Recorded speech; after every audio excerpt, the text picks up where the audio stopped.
예수님께서 공생애를 시작하셨다. 그리고 공생애를 시작하셨을 때가 그 30살, 30세였다라는 그러한 말씀 많이 들어보셨을 거예요. 이 23절 이 말씀에 이제 30살에 이제 공생애를 시작하셨다라는 말씀이 있죠. 이 누가복음 3장은 이제 세례 요한을 시작으로 이제 예수님의 이 족보가 나오는 장입니다. 사람들은 무언가를 이제 준비하며 살아가죠. 또 이번에 특히 명절 연휴가 길다 보니까 아마 많은 것들 준비하셨을 거예요. 어떻게 준비하신 대로 잘 진행이 되셨나요? 아니면 준비한 만큼은 진행이 되셨나요? 준비한 만큼 이루어질 때도 있고 준비한 것보다 덜 이루어질 때도 있고 더 이루어질 때도 있습니다. 그렇죠. 근데 무언가를 준비한다는 건 이루고 싶은 것이 있기 때문에 이제 준비하는 삶을 살아가는데 하나님께서 우리에게 그 어떤 결과보다 더 중요하게 보시는 것이 무엇이냐면 마태복음 16장 27절을 보면 우리가 어떠한 것을 준비하고 어떠한 것을 행하고 있는가를 보고 계신 겁니다. 하나님은 각 사람이 행한 대로 갚으시는 분이라는 거예요. 무엇이 이루어졌는가에 우리는 많은 관심이 있는데 하나님은 지금 우리가 무엇을 준비하고 있고 무엇을 행하고 있는가를 보고 계시다는 겁니다. 어떤 길을 걸어가고 있는가? 많은 사람들은 이제 노후를 편안하게 살고 싶어 하죠. 그래서 노후를 준비합니다. 나 개인의 성공도 거기에 뭐 포함이 돼 있을 수 있죠. 근데 우리가 이제 보게 되는 이 누가복음 말씀을 보면 특별히 이제 4절에 이제 세례 요한 이사야서를 통해서 이제 예언하신 말씀, 광야에 외치는 자의 소리, 그리고 어떠한 길을 준비하고 어떠한 길을 행하며 살아갔던 사람인가, 주의 길을 준비했던 사람이라는 겁니다. 근데 하나님은 우리에게 무엇을 준비하라 말씀하시냐면 주의 길을 준비하라 말씀하십니다. 그리고 주님의 길을 행하라 이렇게 말씀하시는 겁니다. 하나님께서 우리에게 이걸 원하세요. 그런데 이러한 말씀을 우리가 알죠. 잘 알죠. 주의 길을 준비한다. 광야에 외치는 자의 소리. 근데 주의 길이라는 이 단어 자체가 가지고 있는 어떤 부담 같은 게 있어요. 좀 어려운 것 같다. 내가 그러한 삶을 살아가는 데에 가능한가? 좀 부담 이러한 것들이 들기도 합니다. 그런데 그 이제 5절과 6절에 나오는 말씀을 보면 한 가지 궁금증이 듭니다. 한번 같이 읽어보겠습니다. 모든 골짜기가 메어지고 모든 산과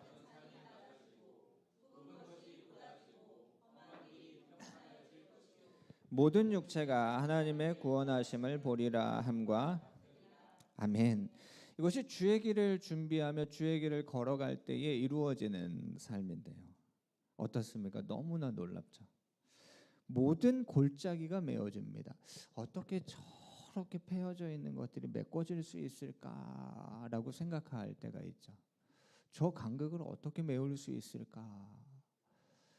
근데 그것이 메워진다는 거예요. 어떻게 저렇게 높아져 있는 저기를 어떻게 저걸 평탄하게 할 수 있을까? 그런데 그것이 낮아진다는 거예요. 저렇게 굽어져 있는 저렇게 삐뚤어져 있는 것들이 어떻게 이제 반듯하게 될 수 있을까? 근데 그것이 곧아진다는 거예요. 그렇게 험한 길이었던 것이 이제 평탄해진다는 겁니다. 누가 준비하는 겁니까? 제가 그 생각이 들었어요. 우리가 주의 길을 준비하자. 그래서 이러한 것들을 이제 우리의 삶에 이루어지는데 누가 이루시는 것인가? 여러분 이걸 우리가 이루어야 된다면 어떻게 해야 될까요? 두 팔을 걷어붙이고 우리가 할 수 있는 모든 것들을 다 쏟아부어도 가능합니까? 제가 이 말씀을 보면서 그런 생각이 든 거예요. 우리가 할 수 없는 일, 그럼 누가 준비하고 계신 것인가? 우리는 주의 길을 준비한다고 말합니다. 하지만 주님이 준비하시는 길이 너무나 놀랍다는 거예요. 주님이 준비하신다. 하나님께서 친히 우리보다 앞서가셔서 행하신다. 홍해바다가 갈라지는 그러한 장면들 보잖아요. 출애굽해서 광야를 걷는 이스라엘 백성들 보잖아요. 늘 앞서가시죠. 오늘 함께 찬양으로 했던 찬양, 예수님 우리의 선한 목자가 되신다. 늘 우리의 앞서가시고 우리와 함께하시고 우리를 지키시고 우리 뒤에서 우리를 밀어주시고, 너무나 놀라운 삶. 그것을 알고 그것을 믿기 때문에 하나님의 백성들은 주의 길을 준비하며 주의 길을 걸어가는 삶을 살아가는 겁니다. 이것이 이루어지는 삶이니까. 우리가 이루는 것이 아니라 하나님께서 이루시는 삶이기 때문입니다. 역대하 6장 31절을 보면 그리하시면 그들이 주께서 우리 조상들에게 주신 그 땅에서 사는 그 모든 날 동안 어떻게 하겠다는 겁니까? 하나님 경외하며 살아가겠다는 거예요. 주의 길을 걸어가겠습니다. 우리가 방금 읽었던 그 누가복음 3장 5절 6절의 그 말씀이 우리의 삶에 이루어진다면 우리가 그러한 삶을 살아가지 않을 이유가 없잖아요.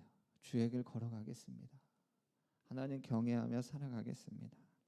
시편 17편 5절에 나의 걸음이 주의 길을 굳게 지킵니다. 주의 길을 내가 걸어갑니다. 준비합니다. 따라갑니다. 이러한 고백을 하는 겁니다. 세례 요한이 어떻게 보면 주의 길을 준비하며 주님 오실 길을 평탄하게 했던 삶을 살았던 대표적인 사람입니다.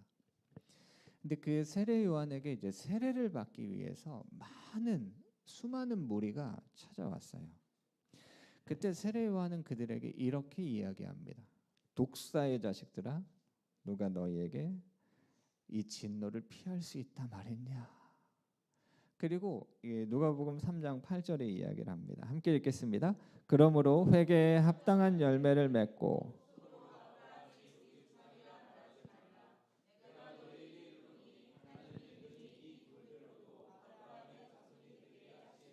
아멘.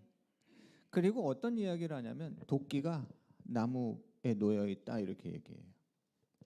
좋은 열매를 맺지 않는 나무는 찍어서 불태워 버릴 것이다. 이런 이야기를 합니다. 세례 요한에게 세례받기 위해서 왔던 사람들이 어떠한 얘기를 기대했을까요? 여러분, 우리가 예배 시간마다 늘 성도 인사를 합니다. 성도들의 인사. 언제 하는지 모르시는 건 아니죠? 예. 이제 광고하기 전에 이제 다 자리에서 일어나서 이제 성도들 함께 인사하잖아요. 인사하실 때 어떻게 인사하세요? 독사의 자식, 이 회칠한 무덤같이 마음이 완악하고 교만하고 딱딱한, 막 그렇게 인사하시면 어떻게 됩니까? 다음 주에 교회 안 오시겠죠? 아니면 오늘 그냥 집으로 가실 수 있습니다. 그 얘기를 듣자마자 그냥 집으로 갈 수도 있어요. 그럼 교회에 오는데 담임 목사인 제가 아니면 그 사모님이 여러분 맞이하면서 독사의 자식들아 이렇게 맞이하면 어떻게 됩니까? 이 교회 안 오시겠죠. 근데 지금 세례 요한에게 세례받기 위해서 왔던 사람들이 들었던 이야기가 이런 얘기라는 거예요. 여러분, 이런 말씀을 듣게 된다면 어떻게 반응하시겠습니까? 이 돌들로도 아브라함의 자손이 되게 하시겠다. 제가 예전에 이 말씀을 보면서 이게 도대체 무슨 말씀인가? 근데 저에게 어떤 개인적인 경험이 있었냐면, 예전에 제가 예수전도단 간사로 사역할 때 화요 모임이라는 그 예배 모임이 있어요. 매주 화요일 저녁 때. 그래서 임성훈 간사님, 한진희 간사님은 일주일 스케줄을 보시면 그 화요일 날 저녁 때 예배를 하시고 수요일 날 주중 예배를 드리십니다. 그러니까 화요일 저녁 때 이제 그 예배를 드리는데 제가 그날 이제 설교자였어요. 그래서 말씀을 준비해서 이제 설교를 하는데, 설교를 하면서 제가 어떤 생각을 갖게 됐냐면 내 마음이 이렇게 딱딱할 수가 없다라는 생각이 들었어요. 그럼 제 설교가 어땠을까요? 제가 지금 말씀을 전하면서도 어떻게 이 설교하는 설교자가 이러한 마음일 수가 있지? 너무 마음이 딱딱해가지고 그렇게 제가 설교를 했어요. 너무 힘든 거죠. 그렇게 이제 예배가 끝나고 내려왔는데 사람들이 저에게 하는 말이 오늘 말씀 너무 좋았다는 거예요. 오늘 말씀에서 은혜를 너무 너무 많이 받았다는 거예요. 그때 제가 이 말씀이 생각났어요. 돌처럼 딱딱한 나를 하나님께서 사용하실 수도 있구나. 근데 여러분, 돌처럼 딱딱한 게 좋은 겁니까? 아니죠. 여러분, 돌처럼 딱딱한 마음을 가지고 있는 사람들이 이런 독사의 자식들아, 회칠한 무덤들아, 회개에 합당한 열매를 맺어라, 이러한 이야기를 들으면 어떻게 합니까? 그렇죠. 어떤 반응이 나오냐면 너나 잘하세요 이렇게 얘기합니다. 너나 잘하세요. 왜 나한테 이런 얘기하세요? 당신이나 잘하세요. 공격을 합니다. 조금도 듣지 않습니다. 왜요? 마음이 돌처럼 딱딱해서 그렇습니다. 여러분, 우리가 살아가는 이 세상, 이 세대를 하나님께서 뭐라고 말씀하시냐면 빌립보서 2장을 보면 어그러지고 거스르는 세대라고 이야기합니다. 근데 우리를 하나님께서 이제 흠이 없고 순전한 하나님의 흠 없는 자녀로 이 세상 가운데 빛으로 살아가라고 하셨죠. 근데 어디에 빛을 비추는 겁니까? 그들 가운데라고 하시는 거예요. 그들이 누굽니까? 그렇죠. 어그러지고 거스르는 세대라는 거예요. 근데 그들에게 이제 빛을 비추는 삶을 살아가라는 겁니다. 빛이 비춰주면 어떻게 합니까? 지난주에도 그런 말씀 나눴지만 참빛 되시는 예수님께서 이 땅에 오셔서 어두움 가운데 빛을 비추셨을 때 어둠이 싫어합니다. 거절합니다. 핍박합니다. 어떻게까지 해요? 죽이기까지 합니다. 자신의 어둠이 드러나는 게 싫어서 철저하게 감추고 싶어 합니다. 가까이 하고 싶어 하지도 않아요. 그 마음이 너무너무 딱딱한 겁니다. 주님의 길을 걸어간다는 것, 주님의 길을 준비한다는 것, 그것이 무엇인가? 지금 세례요한이 전하고 있는 이 말씀과 같은 겁니다. 마가복음 1장 4절 5절을 보면 세례요한이 이제 죄사함 받는 회개를 전했을 때 사람들이 어떻게 합니까? 5절 함께 읽겠습니다. 온 유대 지방과 예루살렘 사람이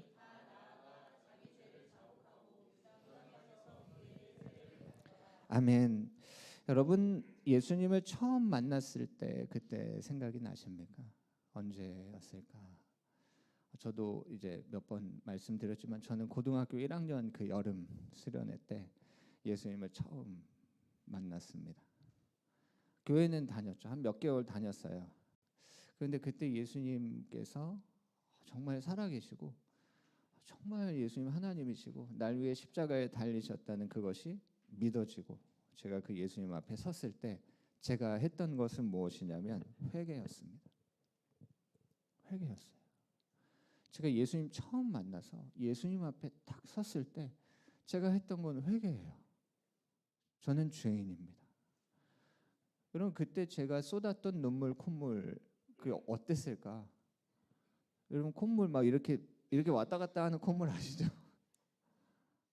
이게 차라리 떨어지면 좋은데 떨어지지도 않고, 그런데 그 기도에 얼마나 집중이 되어 있냐면 이걸 닦을 생각을 못 해요. 여러분, 그 마음을 아십니까? 그걸 이제 보는 사람들은 차라리 저걸 이제 닦고 기도하면 좋겠다 생각하지만 정말 그 예수님 앞에서 자신의 죄를 철저하게 자복하고 회개하는 거기에 온 그 마음이 집중되어 있다 보니까 이게 지금 어떻게 돼 있는지가 신경을 쓸 여유가 없습니다. 지금 내 이 죄를 가지고 주님 앞에 철저하게 나아가서 회개하고 또 회개하고 내 안에 주님이 빛을 비추어 주셔서 그 깨닫게 하시는 것을 가지고 이제 회개하다 보니까 이제 눈물, 콧물이 막 쏟아지는데 신경 쓸 여유가 없는 거죠. 예수님 처음 만났을 때 어떻게 합니까? 자복하고 회개합니다. 세례받고. 근데 여러분, 예수님을 만난 모든 사람이 자신의 죄를 자복하지는 않습니다. 교만하고 마음이 완악한 사람들은 자기 죄를 인정하지 않습니다. 마음이 진실되고 겸손한 사람들이 자신의 죄를 자복해요. 우리가 예수님 처음 만났을 때의 모습이 그러한 모습이죠. 지금 우리의 모습은 어떻습니까? 우리의 죄를 자복하고 회개하는 삶을 살아가고 있는가? 여러분, 우리가 주의 길을 준비하고 주님 오실 길을 평탄하게 하고, 여러분, 주님이 우리에게 오시면 어떻게 하실 겁니까? 이미 주님 우리에게 오셨는데 어떻게 하고 계십니까? 호세아 10장 12절을 보면 우리의 근본, 우리의 이 마음, 우리의 묵은 땅을 기경하라 하십니다. 여러분, 딱딱한 마음을 가지고는 어떠한 것도 할 수가 없어요. 너희는 자기를 위하여 공의를 심고 인애를 거두라. 너희 묵은 땅을 기경하라. 주님을 찾아라. 주님이 오실 것이다. 주님 만나게 될 것이다. 여러분, 우리가 묵은 땅을 기경하지 않으면, 우리가 마음이 딱딱한 채로 우리를 내버려두면 주의 길을 준비하며 걸어갈 수가 없습니다. 주님을 떠나겠죠. 여러분, 예수님을 향해서 주는 그리스도시요 살아계신 하나님의 아들이십니다 라고 고백한 사람이 성경에 두 사람 나오는데, 한 사람은 베드로고 한 사람은 마르다거든요. 근데 이 베드로는 예수님의 이제 수제자, 예수님이 어디 가실 때 3명을 데려가시면 늘 있었던 제자잖아요. 정말 특별한 제자. 근데 주는 그리스도시요 살아계신 하나님의 아들이십니다, 그 고백을 하고, 저 말씀이 그 고백 후에 나온 말씀이거든요. 너는 베드로다. 너는 반석이다. 내가 이 신앙의 이 고백 위에 교회를 세우겠다. 음부의 권세가 이기지 못할 것이다. 놀라운 이 승리의 약속을 받았죠. 그리고 나서 예수님께서 이제 비로소 십자가를 말씀하셨습니다. 십자가의 길. 여러분, 십자가의 길은 어떤 길이냐면 주님의 길입니다. 주님이 가신 길이 십자가의 길이에요. 그게 주의 길이죠. 근데 베드로도 이제 그 주의 길을 준비하며 주의 길을 같이 따라가야 되는데, 그때 당시에 예수님과 제자들이 어떤 상황이었냐면 잘 나가던 상황이었어요. 너무너무 잘 나가고 있는 거예요. 예수님이 어디에 딱 나타나시면 사람들이 구름대처럼 모이고요. 예수님이 어떤 말씀하시면 모든 사람들이 예수님 말씀에 집중하고요. 예수님 옆에 서 있었던 제자들이 어떻겠어요? 어깨가 같이 올라가고요. 너무너무 잘 나가고 있는 그 상황에 예수님이 갑자기 어떤 얘기 하시냐면, 나는 저 십자가에서 죽을 것이다. 베드로가 이것을 받아들일 수가 없었어요. 그 베드로가 이것을 부인합니다. 이걸 거절해요. 그리고 예수님을 정면에서 막아섭니다. 예수님을 막아섰다는 게 뭐예요? 주의 길을 막아섰다는 거예요. 주의 길을 준비하고 주의 길을 함께 걸어갔던 것이 아니라, 주님 가신 그 길을 따라갔던 것이 아니라 주의 길을 반대했다는 겁니다. 여러분, 이 마음이 딱딱한 채로 기경하지 않고 두면요, 베드로를 잘 기억해야 돼요. 하나님의 일을 생각하는 것이 아니라 사람의 일을 생각하며 예수님 따라가게 됩니다. 사탄아 물러가라, 이 얘기 듣잖아요. 네가 하나님의 일을 생각하지 않고 사람의 일을 생각하는구나. 여러분, 우리의 마음이 딱딱하면 우리도 신앙생활은 내가 정말 오래 했는데 하나님의 일에 관심을 두기보단 사람의 일에 내 마음이 점점 기울기 시작한다는 겁니다. 근데 여러분, 이 세례 요한을 찾아왔던 이 무리들이 들었던 얘기가 참 놀랍잖아요.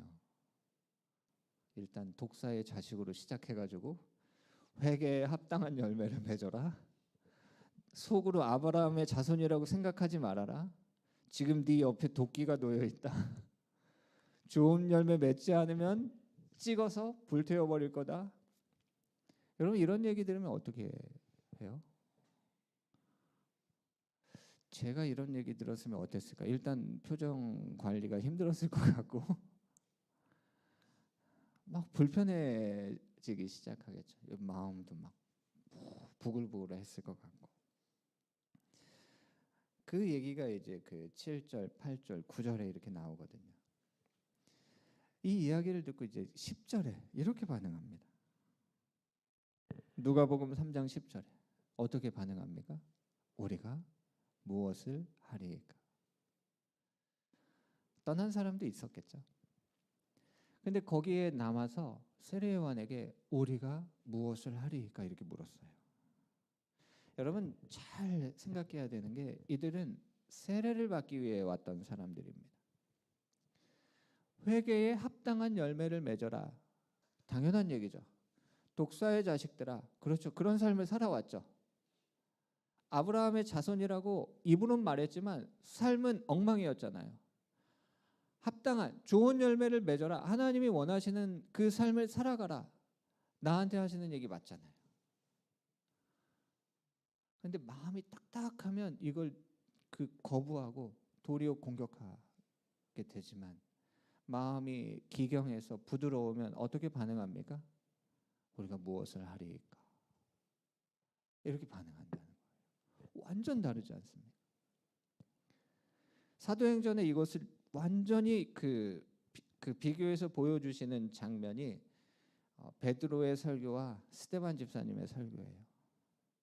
사람들이 같은 이 복음을 듣고 마음이 찔려서 베드로의 설교를 들었던 3,000명이 회개하며 우리가 어찌할꼬 같은 질문하거든요.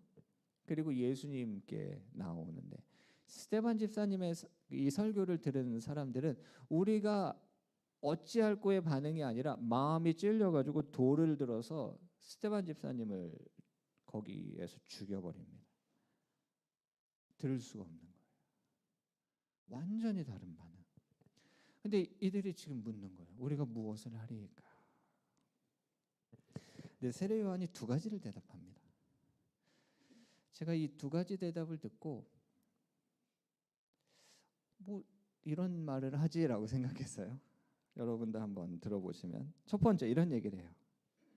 옷 두 벌 있는 자는 옷 없는 자에게 나눠줘라 이렇게 얘기합니다. 여러분 옷 몇 벌 있으세요?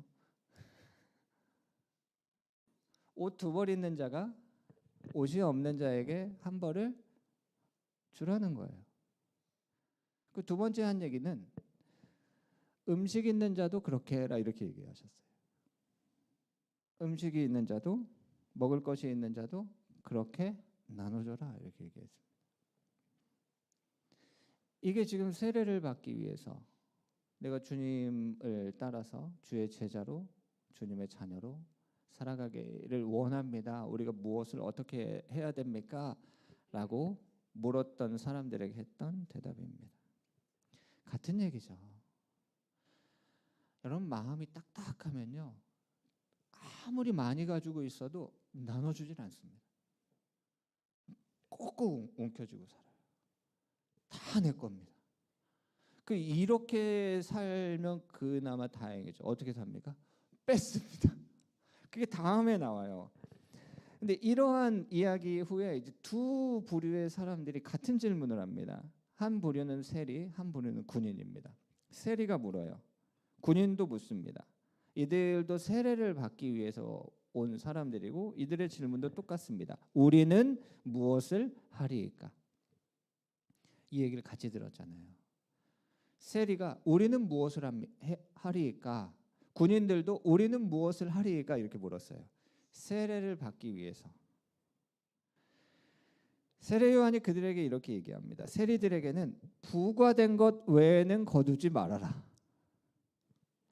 군인들에게는 사람들에게 강탈하지 말고 거짓으로 고발하지 말고 받은 급료를 족한 줄로 여겨라. 이렇게 얘기했어요. 어떤 얘기입니까? 너무나 당연한 세리들은 세금을 걷는 사람이잖아요. 그럼 부과된 세금 외에 더 걷지 말라는 거예요. 너무나 당연한 얘기입니다. 군인들은 사람들을 지키고 나라를 지키는 사람들이잖아요. 강탈해서 뺏지 말라는 거예요. 거짓으로 고발해서 뺏지 말라는 거예요. 주어진 급료에 만족하면서 살아가라는 거예요. 너무나 당연한 얘기잖아요. 근데 너무나 당연한 삶을 살아가지 않는 사람들로 둘러싸여져 있는 곳에서 너무나 당연한 삶을 살아가야 되는 이 주의 길을 준비하고 주의 길을 걸어가야 되는 너무나 당연한 삶을 지금 이야기하고 계신 거예요. 모두가 이렇게 살지 않는다는 거예요. 그런데 그곳에서 너무나 당연한 삶을 살아가라는 거예요.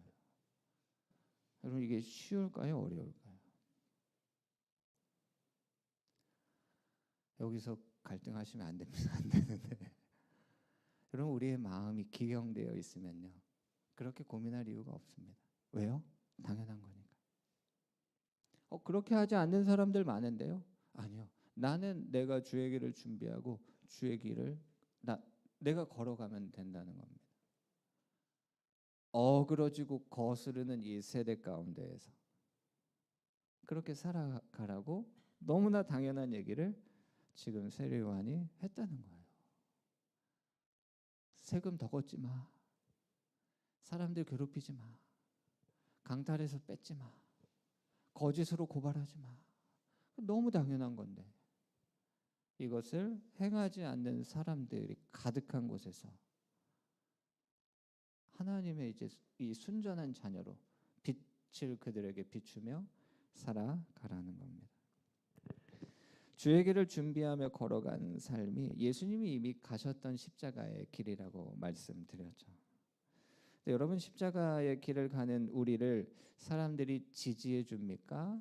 아니면 사람들이 응원해 줍니까? 아니면 힘을 많이 줍니까? 아니면 예수님이 인정하지 않고 박해하고 악을 행하는 사람들이 많습니까?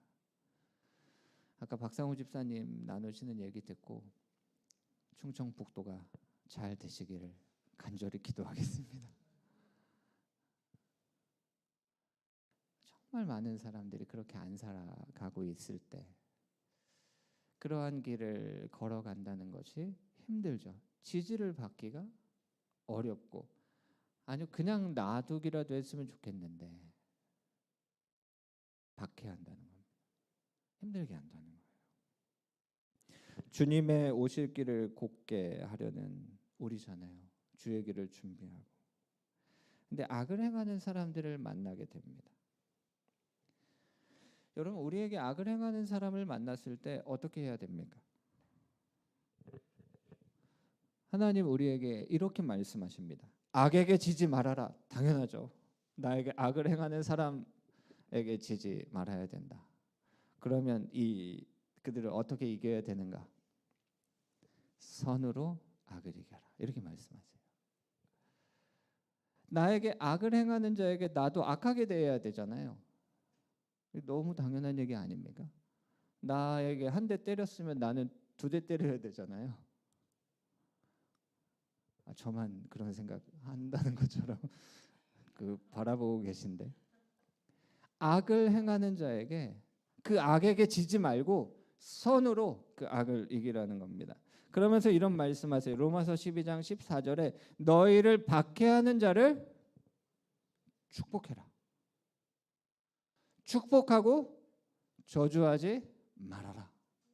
17절에 아무에게도 악을 악으로 갚지 말고 모든 사람 앞에서 선한 일을 도모해라. 여러분, 우리를 박해하는 자를 축복하는 겁니다. 그들이 우리를 저주할 때 나도 그들을 저주하는 것이 아니라 그들을 축복하는 것, 선으로 악을 이기는 방법이 이겁니다. 악을 악으로 갚지 말아라. 여러분, 왜 하나님 이런 말씀하실까요? 하나님은 우리에게 절대로 원수를 직접 갚지 말라고 하셨습니다.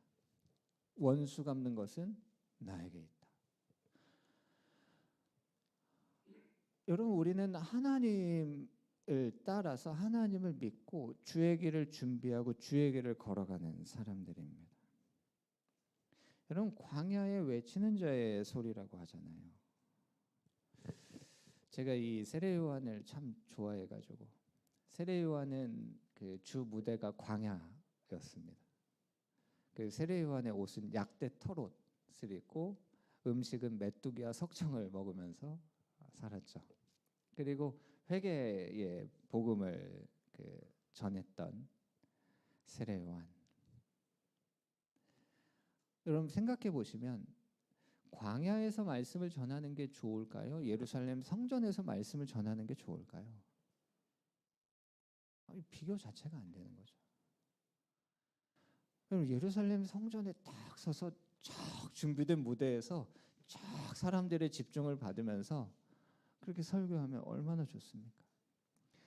광야에서 외치는 자의 소리라는 이 단어 자체가요. 무언가 아무도 없을 것 같고 광야, 그 외치는 자의 소리. 근데 여러분 다르게 생각해 보면 광야에서 외치는 자의 소리라는 것은요. 그 담대함, 또 그 당당함. 그것을 가지고 이 세상을 향해서 외친다는 겁니다. 주님이 주시는 그 말씀, 주님의 그 기대, 소망, 그 세상을 향해 담대하게 선포한다. 그럼 주의 길을 준비하는 사람, 주님이 있으라고 하는 곳에서 주님이 하라고 한 그 일을 행하는 사람입니다. 마태복음 11장 10절이 그것이 어떠한 것인지를 나타내줘요. 기록된 바 보라 내가 내 사자를 내 앞에 보낸다. 여러분 우리가 주의 길을 준비하고 주의 길을 걸어간다는 것은 무엇을 우리에게 알려주냐면 우리의 신분을 알려줍니다. 우리 신분이에요. 제가 예전에 모세 이야기를 설교하면서 그런 말씀 드린 적이 있어요. 하나님이 모세를 뭐라고 부르시냐면 나의 종 모세라고 부르세요. 내 종 모세. 제가 이게 너무 부러운 거예요. 너무 부러운 겁니다. 여호수아서 이제 그 끝부분에 보면 하나님이 여호수아를 어떻게 부르시는지 아세요? 그렇죠. 나의 종 여호수아 이렇게 부르세요. 다윗을 어떻게 부르실까요? 그렇죠. 나의 종 다윗이라고 부르시죠. 근데 여러분 우리가 주의 길을 준비하고 주의 길, 주님이 가셨던 그 길을 우리가 따라서 걸어가잖아요. 그러한 삶을 살아가잖아요. 그럼 주님이 우리를 뭐라고 부르십니까? 나의 사자. 내가 내 앞에 너를 보낸다. 나의 종. 나의 사자. 여러분 우리에게 어떤 특별함이 있습니까? 사람들이 교회를 욕할 때가 있어요. 못한다고. 그렇죠. 못하죠. 무슨 잘난 게 있습니까? 잘난 게 없어요. 여러분 우리에게 어떤 특별함이 있습니까? 우리에게 특별함이 없어요. 근데 우리가 가지고 있는 특별함이 뭐냐면 하나님입니다. 그것을 빼고 다른 것은 우리가 비교하고 우리가 무언가를 내세울 수 있는 것이 하나도 없습니다.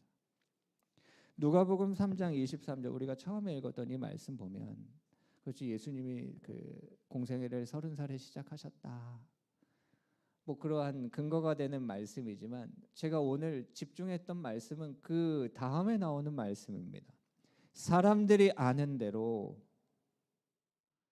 사람들이 알고 있다는 거예요. 뭘 알고 있습니까? 예수님이 요셉의 아들인 걸 알고 있다는 거예요. 근데 요셉의 위는 어떻습니까? 헬리라는 거예요. 그 다음은요? 쭉쭉 나옵니다. 24절부터 쭉쭉 나와요. 예수님의 족보가 마태복음과 누가복음에 나오죠. 마태복음 1장에 나오고 누가복음 3장에 나옵니다. 마태복음 1장은 어떻게 시작합니까? 아마 대부분 다 읽어보셨을 거예요. 왜요? 성경을 우리가 읽을 때 구약은 조금 어렵고 신약부터 읽자. 그럼 마태복음 딱 읽죠. 그럼 갑자기 뭐가 나와요? 아브라함이 누구를 낳고 누구를 낳고 누구를 낳고 쭉쭉쭉 해서 예수님이 태어나셨다는 족보가 마태복음 1장에 쫙 나옵니다. 아브라함부터 시작해서 예수님까지 오죠. 누가복음의 족보는 어떻게 나옵니까? 예수님으로부터 시작해서 그 위로 쭉쭉쭉 올라갑니다. 그리고 누가복음 3장의 가장 마지막 38절에 어떤 말씀이 나옵니까? 그 위는 에노스요, 그 위는 셋이요, 그 위는 아담이요, 그 위는 하나님이시다. 여러분, 우리가 살아가면서 힘든 때가 찾아오는데 언제 힘들어지냐면 그 TV나 이렇게 그런 표현을 종종 쓰더라고요. 나는 누구고 여긴 어딘가. 주로 언제 이런 얘기를 쓰냐면 내가 지금 여기 왜 와 있지? 라는 생각을 할 때 나는 누구고 여긴 어딘가 이런 표현들을 써요. 혹시 이번 명절에 나는 누구고 여긴 어딘가 이런 생각이 드셨다면 좀 힘든 시간을 보내신 거거든요. 빨리 집에 가고 싶다 이런 시간을 보내신 건데 그럴 때가 힘들어요. 나 지금 여기 왜 있지? 나 지금 이거 왜 하고 있지? 나는 누구고 여긴 어디지? 여러분, 광야에서 외치는 자의 소리로 살아간다는 게요. 어떨까요? 이것 자체가 나는 누구고 여긴 어디지가 너무 순간순간 이런 생각이 들 것 같은 그러한 얘기예요. 광야에서 외치는 자의 소리로 살아간다. 그런데 하나님께서 우리에게 하신 말씀이 뭐냐면 그 위는 나다 이렇게 얘기하시는 거예요. 여러분, 우리의 모든 삶은 하나님으로 설명됩니다. 그리고 하나님으로만 설명이 됩니다. 다른 것으로는 설명이 안 됩니다. 우리의 특별함이 뭡니까? 하나님입니다. 우리는 하나님을 믿습니다. 근데 하나님 믿는 게 왜 특별함입니까? 아브라함이 하나님을 믿었을 때 하나님께서 이것을 의로 여기셨다는 거예요. 여러분, 우리가 의로운 사람이거든요. 왜 우리가 의로운 사람입니까? 하나님을 믿는 믿음으로 의롭게 되는 겁니다. 하나님을 빼고는 우리에게 어떠한 특별함을 찾을 수가 없습니다. 그 위는 하나님이시다. 여러분, 우리의 삶이 지금 여기에 왜 있습니까? 여러분, 우리의 삶이 지금 왜 그 일을 하고 있습니까? 세리들이 물어봤어요. 우린 무엇을 해야 됩니까? 세금 징수된 대로만 걷어라. 군인들이 물어봤어요. 우린 무엇을 해야 됩니까? 사람들 잘 지켜줘라. 괴롭히지 말아라. 여러분, 그 삶을 우리가 살아가는 이유가 무엇입니까? 하나님. 아까 처음에 말씀드린 것처럼 우리는 어떠한 결과가 지금 나에게 주어져 있는가에 집중할 때가 많죠. 많습니다, 정말. 그런데 하나님은요, 지금 내가 어떠한 길을 걸어가고 있는가? 지금 내가 어떠한 것을 행하며 살아가고 있는가? 하나님은 그것을 보시고 갚아주신다. 하나님 우리에게 하시는 말씀입니다. 여러분, 우리의 위는 누굽니까? 그 위는 저희 아버지가 계시죠. 그 할아버지가 계시고 그렇게 올라가면 하나님이시다. 우리는 하나님께로부터 났고 하나님으로 살아가는 자들입니다. 그것이 우리의 특별함입니다. 여러분, 우리가 그것을 잃어버리면요, 정말 아무것도 아닙니다. 소금이 맛을 잃어버리고요. 그러면 어떻게 됩니까? 세상의 빛인데 저기 어디 숨어 있으면 어떻게 됩니까? 맛을 잃어버리면 안 되고 그 빛을 잃어버리면 안 됩니다. 우리의 특별함은 하나님, 그 하나님을 믿는 그 믿음입니다. 우리는 그것을 분명하게 알아야 됩니다. 그것을 잊어버리면요, 우리도 똑같은 생각할 수 있어요. 나는 누구고 여긴 어딘가? 나 지금 왜 여기 있지? 나 지금 이 일을 왜 하고 있지? 그러한 것들을 생각하면서 계속 무언가에 이렇게 빠져서 허우적대면서 살아가는 똑같은 그렇게 너무나 연약한 자들이 바로 우리입니다. 여러분, 우리가 이 말씀 잘 기억했으면 좋겠습니다.